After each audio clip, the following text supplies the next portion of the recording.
Hey buddy, I'm here to talk to you about last night's Monday Night Raw as well as the Royal Rumble. The Royal Rumble, first of all, I have to say it wasn't the best Rumble, but it was okay. I mean, you got to give WWE credit. I mean, they're trying their best to, um, get the fans interested. Um, for example, they start out the Rumble with a good match, Christian against Ezekiel, and overall, it was okay. I mean, it shows that it definitely showcases how someone like Christian can adapt to any style and how a powerful wrestler like Ezekiel can, flat out go when necessary. Overall, it was okay. Christian, of course, retains the title and remains ECW champion. I don't know if they're going to let him stay ECW champion until the major overhaul takes place. I don't really know. Um,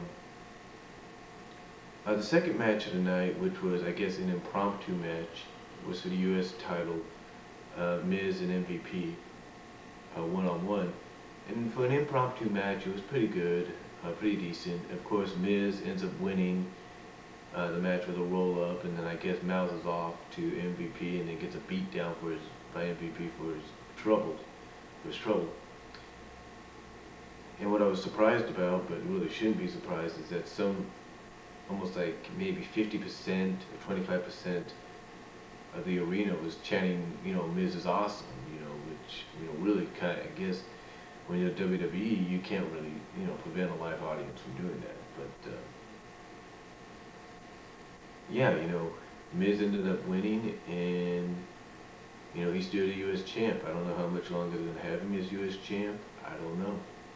We'll have to find out. The second match tonight was for the women's title, and if anybody saw this feud like I did, you saw this coming a mile away.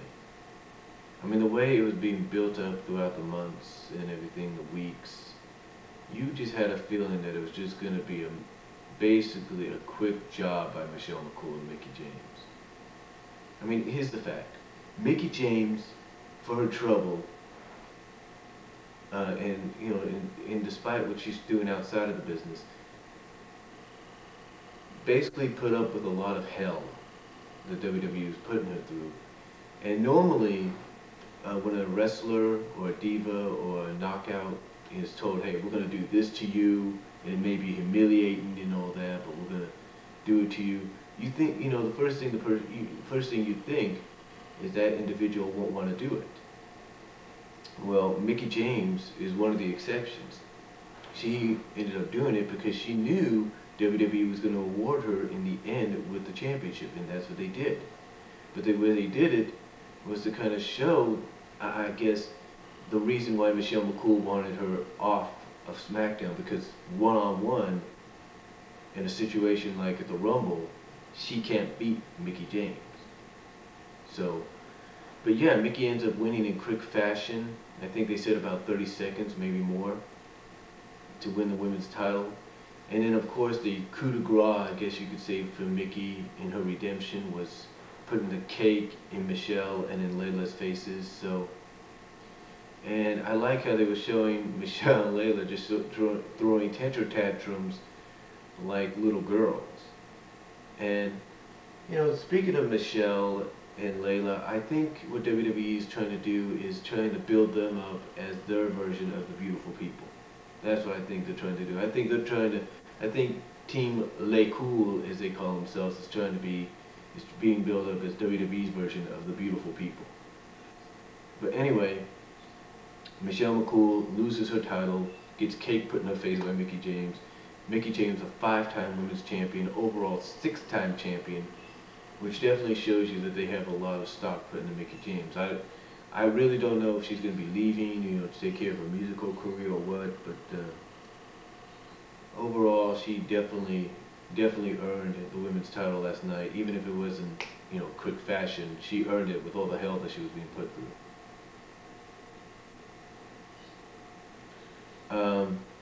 Next match of the night, the WWE title. Some people say that this wasn't really a good WWE title match. Some say it was. Some, this match and this short little build up for it kind of proves that Sheamus isn't very well liked by the fans. I mean, I have a friend that likes what they're doing with Sheamus, but the fans overall just don't like Sheamus. I mean, here's a guy that's the WWE champion, yet he has no merchandise. Explain that. And the fans just don't like him, period. So, and when the fans start cheering and going crazy, or just majority of them start cheering for Randy Orton, what are you going to do? You can't edit it out and say, boo, have them go, boo, you just got to deal with it.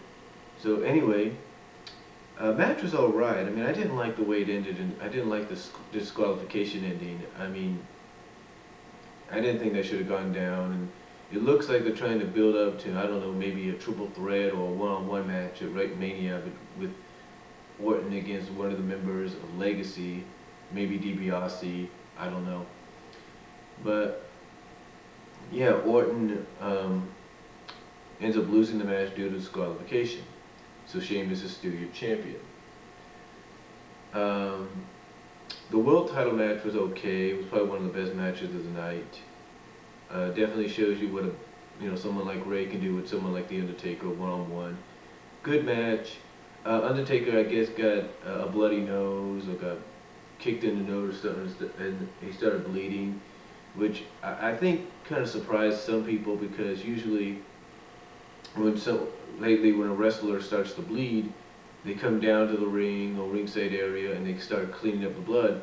But I think out of respect for what The Undertaker means to the WWE, they didn't do it. And maybe this is just a sign of the fact that WWE is starting to realize that they need to change a little bit to throw off TNA. And then of course you have the Rumble match itself. And overall it wasn't the best Rumble match, but it was okay. And the dominant superstar, as far as I was concerned for a while, was CM Punk. Because every person that came down he would eliminate, including Beth Phoenix, who became the second woman ever to be in the Rumble, and I think they're trying to build her up as the next Chyna. So we'll see. And she had a good showing. I mean, she eliminated Khali. That's saying something. But then, of course, the shocker. There was two shockers, I guess you could say, if you want to put it that way. The first shocker of the night was Shawn Michaels eliminating Triple H. And of course, Triple H says last night he probably would have done the same thing, but didn't have the chance. And of course, Edge returning at number 29 and winning the Rumble. So I guess WWE is trying to go for shock value, because, like I said, they know that TNA is hot on their tails now. So, and they're trying to throw them off. So overall, the Rumble was okay. I give it maybe I know it's probably sounding generous, maybe an 8 out of 10. Wasn't the best Rumble, but hey, they always make up for it with one of the pay-per-views. Maybe they'll make up for it with the Elimination Chamber, maybe Mania. But overall, it was okay, not the best. And that's all I'm going to say about it. And I'll be back with part 2 with my Monday Night Raw review.